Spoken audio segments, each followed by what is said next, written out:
The garage was Clara's purgatory. It wasn't hell, but it certainly wasn't heaven. It was a place of forgotten things. A dusty treadmill that had seen more laundry than miles, stacks of old magazines she swore she'd read one day, and a single sad roller skate, its partner lost to the great suburban migration of 2012.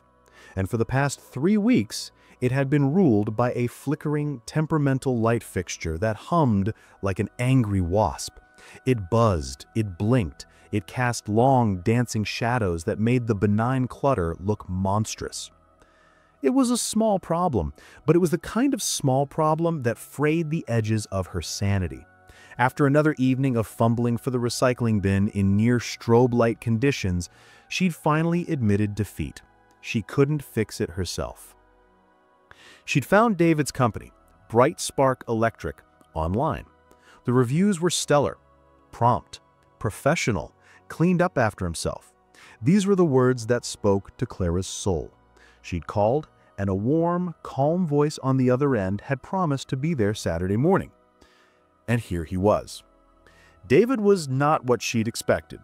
The word electrician had conjured an image of an older, grizzled man with a tool belt slung low on his hips. David was not that. He was tall, with broad shoulders that filled the frame of her garage door. He wore a simple gray t-shirt that fit him well, showing the defined muscles of his arms and chest. His jeans were worn and comfortable, and his work boots looked like they had seen their fair share of real work. His skin was a deep, rich brown, and his short-locked hair was neat and tidy. But it was his eyes that held her. They were a warm, intelligent brown, and they seemed to be taking everything in with a quiet, steady focus. When he smiled, a genuine, easy smile as she led him to the garage, it lit up his face. "So, this is the offender," he said, his voice the same calm baritone from the phone. He looked up at the flickering fixture. Yeah, she's definitely putting on a show. Clara felt a blush creep up her neck. For some reason, having this incredibly put-together man in her messy garage felt intensely personal. "It's been driving me crazy," she admitted, tucking a stray strand of blonde hair behind her ear. "I feel like I'm in a low-budget horror movie every time I come in here." He chuckled, a low, pleasant sound. "Don't worry, we'll get you back to a drama or maybe a light comedy. No more horror." He set his large toolbox down with a solid thud. The sound was reassuring. He was here to fix things. He opened it, and Clara was struck by how organized it was. Every tool had its place, nestled in foam cutouts. It was the toolbox of a man who respected his craft. He pulled out a ladder and set it up with practiced ease. As he ascended, Clara found herself watching the way he moved. There was an economy to his motion, a confidence that was deeply attractive. He wasn't rushing, but he wasn't slow. He was just competent. He worked with a focused silence, his hands sure and steady as he unscrewed the cover of the light fixture. The muscles in his back and shoulders shifted under his shirt with each movement. Clara leaned against the doorframe, trying to look casual, not to stare. She should go inside, let him work. It was weird to stand here watching him. But she couldn't make her feet move. There was something magnetic about his presence.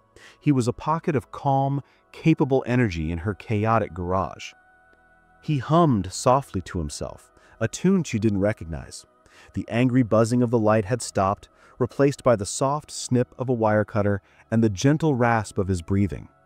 The silence stretched, but it wasn't awkward. It was comfortable. She found herself studying the line of his jaw, the slight furrow of concentration on his brow. He was completely absorbed in his task. His world narrowed down to a few wires and a faulty ballast. In that moment, he was the most fascinating thing she had ever seen. He finished connecting a few things, his large hands surprisingly nimble with the small wires. He reached for a new ballast from his tool bag, his movements fluid and efficient. He worked with the kind of grace you wouldn't expect from a man his size. It was like watching a dancer or a musician.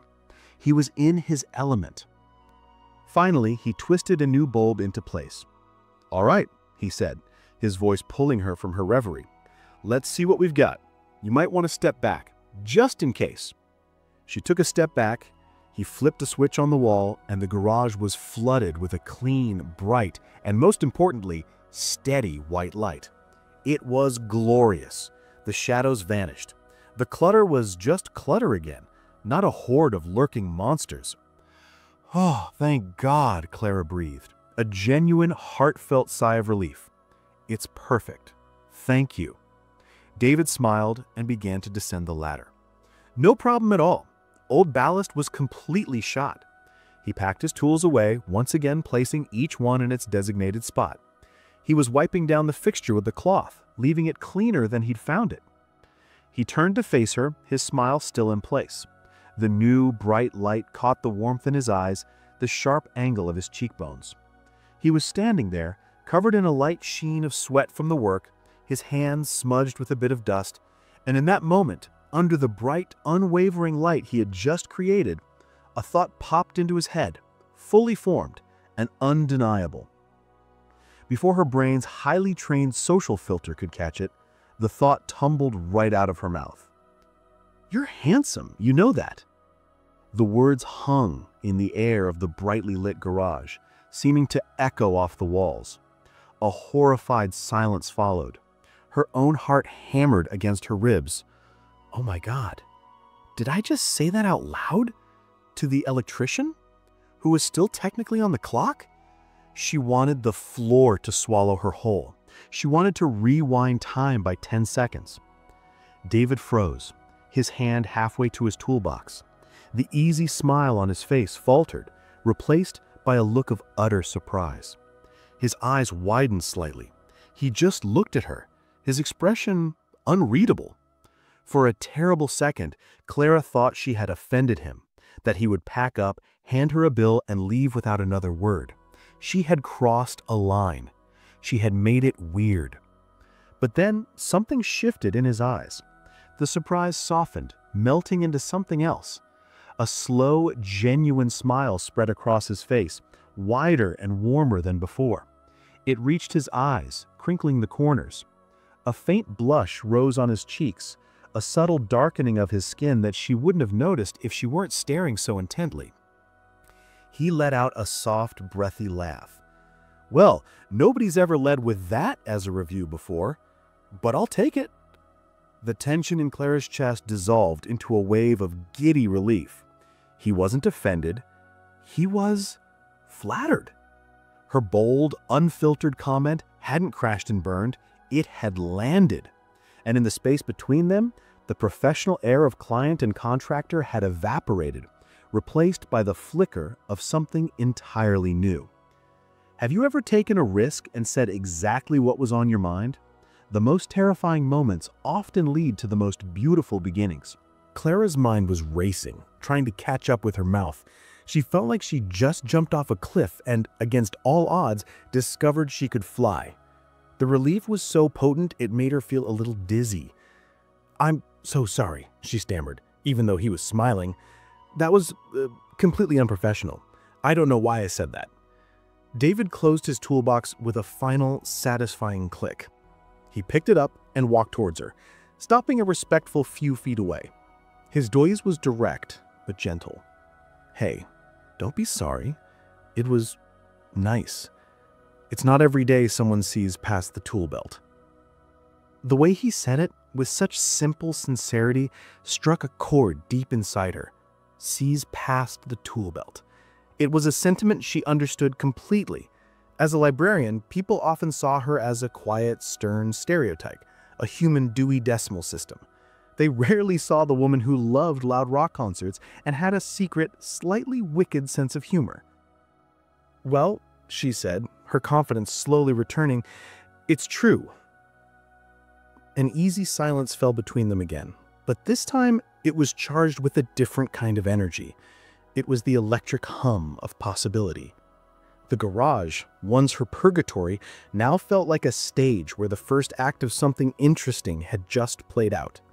"So," David said, gesturing with his head towards the house, "the light's fixed. I should probably get you to sign the invoice and get out of your hair." "No." The word was out before she could stop it. It sounded too eager, too desperate. She recalibrated. "I mean, there's no rush. Can I get you something to drink? Coffee? Water? I think I have some iced tea." It was a clumsy offer, but it was all she had. She wasn't ready for him to leave. He looked at her, a thoughtful expression on his face. He seemed to be weighing the offer, and for a heart-stopping moment, she thought he would decline. But then that warm smile returned. "I'd love some iced tea, thank you, if it's not too much trouble." "No trouble at all," she said, her heart doing a little leap. "Come on in, and please don't mind the mess." She led him out of the garage and into her kitchen. If the garage was her purgatory, the kitchen was her sanctuary. It was clean and bright, with cheerful yellow walls and a row of herbs growing on the windowsill. She felt a little more like herself in here. David placed his toolbox neatly by the back door and washed his hands at the sink, another small gesture of consideration that she noted and appreciated. He moved with a quiet grace that seemed to fill her small kitchen, yet he wasn't imposing. He leaned against the counter, watching her as she pulled a pitcher of homemade sun tea from the fridge. "So, you're a librarian?" he asked, his eyes scanning the stack of books on her kitchen table. "Is it that obvious?" She laughed. "The 5 books about medieval history on your table were a bit of a clue," he teased. She handed him a glass. Their fingers brushed for a fraction of a second, a spark of contact that felt more powerful than any faulty wiring. "Guilty," she said, her voice a little breathy. "I'm the head librarian at the West Branch Public Library. I get to be surrounded by stories all day." "That sounds like a great gig. A good story is one of the best things in the world." "What about you?" she asked, leaning against the opposite counter, creating a comfortable island of space between them. "Is it always bright sparks and faulty lights?" He shook his head. "This is what pays the bills, and I do enjoy it. I like fixing things, making them work. There's a satisfaction in it." He paused, looking down into his glass as if gathering his thoughts. "But my real passion is photography." Clara's eyebrows shot up. "Really?" "Yeah," he said, a hint of shyness in his voice. He reached for his phone, tapped the screen a few times, and slid it across the counter to her. She picked up the phone. It was open to an Instagram page. The gallery was stunning. There were dramatic black and white portraits, candid shots of people on the street so full of life they seemed ready to step out of the frame, and breathtaking landscapes where the light seemed to be a physical character in the photo. He had an incredible eye. He didn't just take pictures, he captured moments, emotions, stories. "These are incredible," she said, her voice full of genuine awe. She swiped through photo after photo, completely captivated. "David, you're a real artist." He shrugged, but she could see the pleasure in his eyes. "I try. It's what I'd do all day if I could.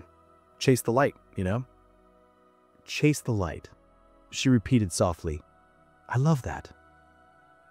They stood there for nearly an hour, talking. They talked about his photography and her books. They discovered a shared love of old jazz music and a mutual dislike of cilantro. He told her about growing up in the city, and she told him about her quiet childhood in the suburbs. The conversation flowed effortlessly, like they were old friends catching up. He learned that his calm demeanor wasn't just a professional front, it was who he was. He was a listener, a man who paid attention to the details, not just in wiring, but in conversation. He asked thoughtful questions and genuinely seemed to care about her answers. He, in turn, learned that she wasn't just a quiet librarian. He made her laugh, a real deep belly laugh, when he told her a story about a squirrel that had short-circuited an entire city block. She felt herself opening up, sharing parts of herself she usually kept guarded. The professional boundary had not just been blurred, it had been completely erased. He was no longer David the electrician. He was David, the kind-eyed photographer with the warm laugh and the calm, steady hands. And she was no longer just another client. She felt seen, truly seen. The afternoon sun began to stream through the kitchen window, casting long shadows across the floor. David glanced at the clock on her stove. "Wow, look at the time," he said, a note of regret in his voice. "I've kept you for way too long. I have another job I need to get to." A pang of disappointment hit Clara. She didn't want this to end. "Oh, of course." He drained the last of his iced tea and placed the glass in the sink. The finality of the action made her heart sink. This was it. He was going to leave. He'd hand her the invoice, she'd pay, and he'd walk out of her life as quickly as he'd walked in. The thought was unbearable. He pulled out a small tablet for the invoice. As she was signing with a stylus, her mind was screaming, "Ask him out. Ask for his number. Do something. Don't let this moment slip away." But fear held her tongue. She had already been so bold once. Could she push her luck again? What if she had read this all wrong? What if, for him, this was just a pleasant chat with a friendly client? She handed the tablet back to him, their little bubble of connection seeming to deflate with the transaction. "Well, thank you again, Clara," he said, his smile still warm, but a little more professional now. "Thank you, David," she replied, her voice small. He turned and opened the back door. The bright afternoon light flooded in. He took one step out, then paused. He turned back, his hand on the doorknob, a hesitant face on his face. "You know, that library you work at, do you ever give, tours?" Clara's heart skipped a beat. It was a clumsy, adorable, transparent excuse. "We don't really do official tours," she said, a slow smile spreading across her face, "but I could be persuaded to give a private one to the right person." His grin was instantaneous and dazzling. "Yeah? When would be a good time for a private tour? How about next Friday, around 7? She suggested, her voice filled with hope that had been absent just moments before. "Friday at 7 sounds perfect," he said. He lingered for a second longer, his eyes holed in hers. "I'll see you then, Clara. I'll see you then, David." He walked out, closing the door softly behind him. Clara leaned back against the counter, a huge, giddy smile on her face. The kitchen was quiet again, but it didn't feel empty. It felt full of promise. She looked around at her sun-drenched sanctuary, then her gaze drifted towards the hallway that led to the garage. The light he had fixed was just a light, but it had brought him here. It had illuminated something she hadn't realized was in the dark. The first connection has been made, and a date is set. But moving from a spark of interest to a real desire is a whole different story. Do you think a first date can live up to the magic of a first meeting? Read on to find out if their connection is built to last. The next 5 days were a special kind of torture for Clara. It was a slow, agonizing crawl of anticipation. Every time the phone buzzed, her heart leaped, hoping it was him. She replayed their conversation in the kitchen over and over in her head, analyzing every word, every look. Had she been too awkward? Had he just been polite? The doubt was a persistent hum, like the old faulty light fixture. To distract herself, she threw herself into her work at the library. She reshelved books with unusual vigor, answered obscure research questions with detective-like focus, and organized a children's story hour with the precision of a military campaign. But no matter how busy she was, her thoughts drifted back to David. She'd see a tall man with locks across the street, and her breath would catch. She'd hear a low, warm laugh in the stacks, and she'd turn, her heart hopeful, only to be met with disappointment. He had taken up residence in her mind, and he wasn't paying rent. On Wednesday evening, unable to bear the suspense any longer, she did something she knew was a little bit crazy. She remembered the name of his Instagram handle. With trembling fingers, she typed it into the search bar on her laptop. His page appeared, a grid of beautiful, soul-stirring images. She spent the next hour falling down the rabbit hole of his art. She saw the world through his eyes. He found beauty in the mundane, the way rain beaded on a spiderweb, the pattern of rust on an old metal door, the tired smile of a woman waiting for a bus. He didn't just see things, he felt them. And through his photos, he made her feel them too. This wasn't just a handsome handyman. This was a man with a deep, sensitive soul. The desire to see him, to talk to him again, became a physical ache in her chest. This wasn't just a crush. This was a profound sense of recognition, like she had found a missing piece of a puzzle she didn't even know she was solving.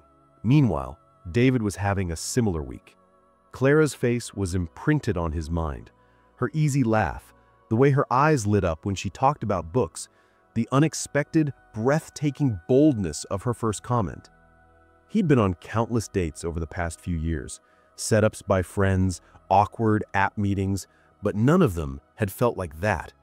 The hour in her kitchen had felt more real, more genuine than entire relationships he'd had. He was out on a job, rewiring an old Victorian home, when he found himself thinking of her. He imagined showing her the intricate beauty of the original knob and tube wiring, a piece of history hidden in the walls. He knew she, with her love for medieval history, would appreciate it. He almost called her 3 times.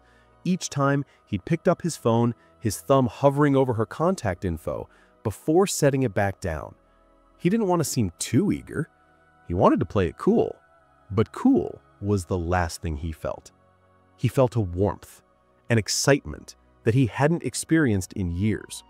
Friday couldn't come soon enough. Finally, Friday arrived.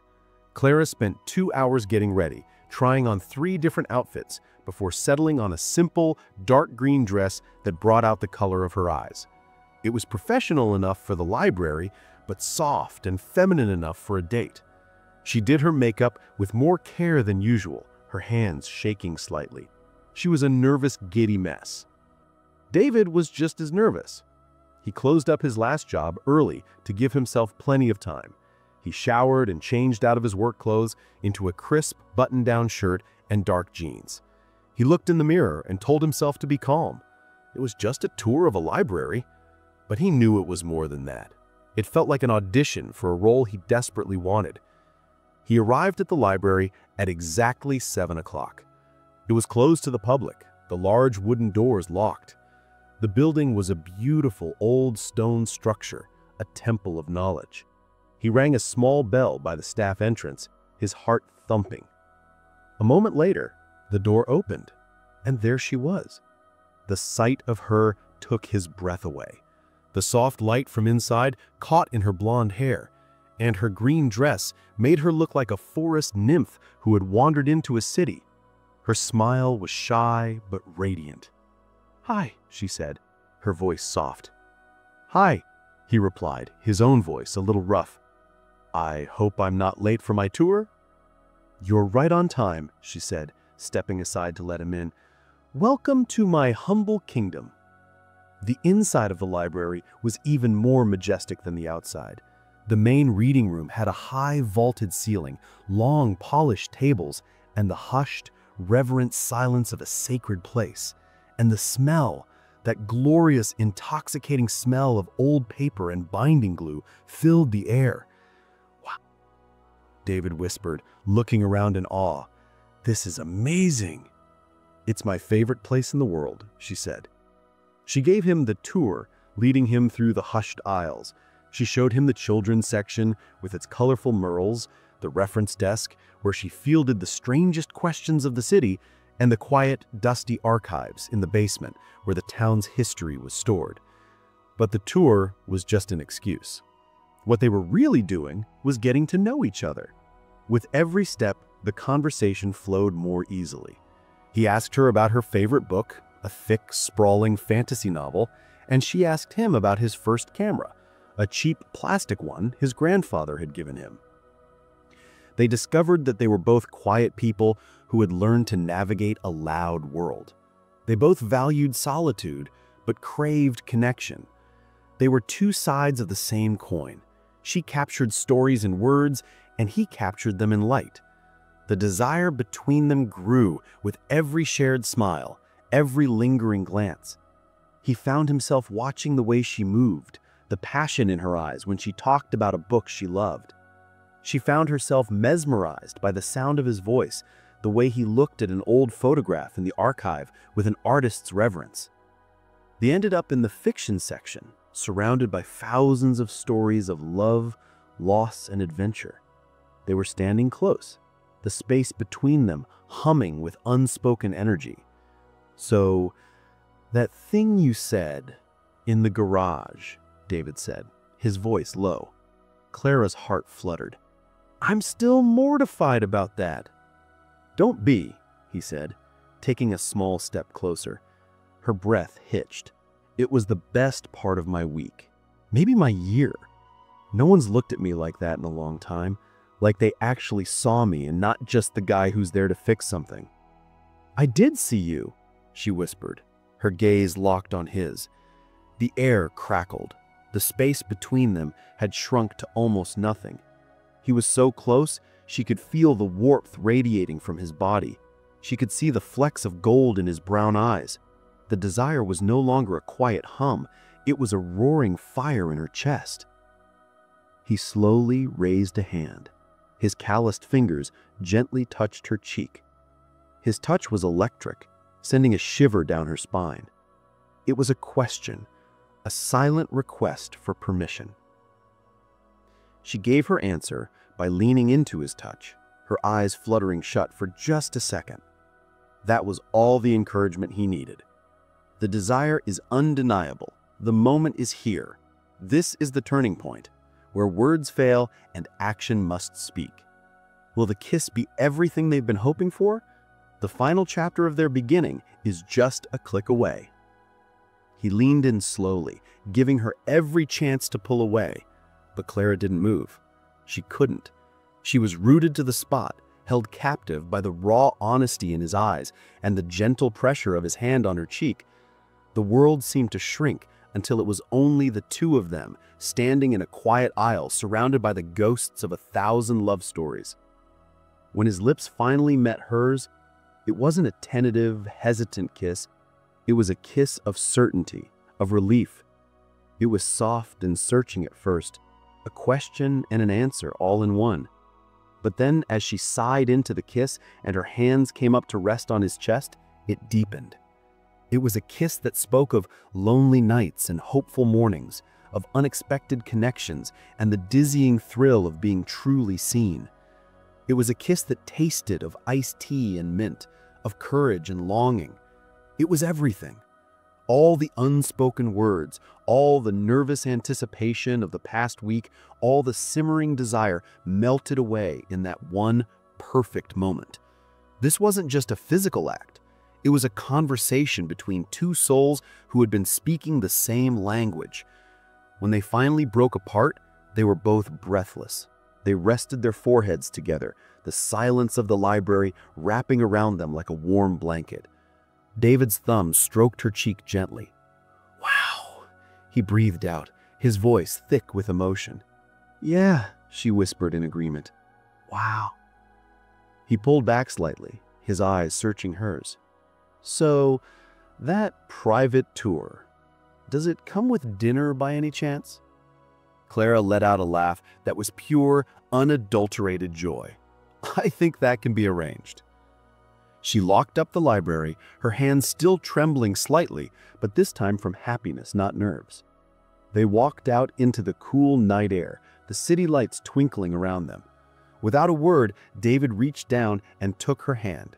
His large, warm hand enveloped hers, his calloused fingers lacing through her smooth ones. It felt bright. It felt like coming home.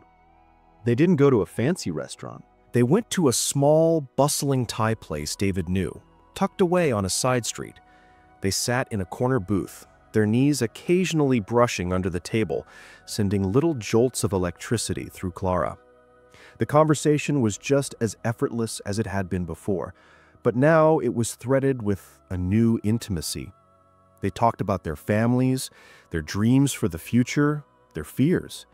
She told him about her dream of one day writing her own book, a story she'd been carrying in her heart for years. He told her about his ambition to open his own gallery, a space to showcase his work and that of other undiscovered local artists.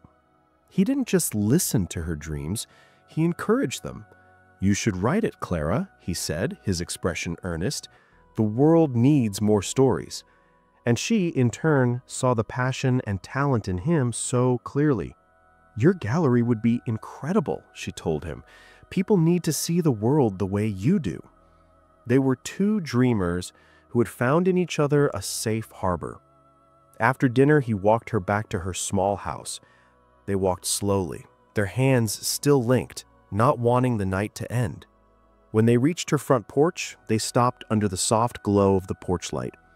"I had an amazing time tonight, Clara," he said, turning to face her. Me too, she said, her heart full. It was perfect. So I was thinking, a little nervous again, which she found endlessly endearing, maybe we could do this again? Soon? And this time, you don't have to bribe me with a tour of a national landmark. She laughed. I would love that. He leaned in and gave her another kiss. This one softer, sweeter. It was a promise of more nights like this, of more conversations, of a story just beginning. Good night, Clara, he whispered against her lips. Good night, David, she whispered back. She watched him walk down the path to his truck, and only went inside after he had driven away. She closed the door and leaned against it, a dreamy smile on her face. Her house felt different. It felt like a place where good things could happen. Her gaze fell on the hallway that led to the garage. On an impulse, she walked through the kitchen, opened the door, and flipped the switch. The garage was instantly flooded with that clean, bright, steady light. It illuminated the clutter, the forgotten relics of her past life. But they no longer looked sad or monstrous. They just looked like things. Old things from a life that was now, suddenly, moving forward. She stood there for a long moment under the perfect, unwavering light in the place where it had all begun. It started with a flicker, a small problem that needed fixing. And then a man had come to fix it. A handsome, kind, talented man who didn't just fix her light, he had brought his own. He chased the light with his camera, and in doing so, he had chased the shadows away from her own heart. It all came down to one moment, one single, terrifying, wonderful moment of honesty. You're handsome, you know that? It was the beginning of her favorite story, and she knew, with a certainty that settled deep in her bones, that this was one story that was going to have a very, very happy ending. Their story is just beginning, a beautiful testament to the power of a single, honest moment. It proves that sometimes the most profound connections are waiting for us in the most unexpected places. If you believe in the magic of taking a chance and the power of a simple, heartfelt compliment, share this story with someone who brightens your world.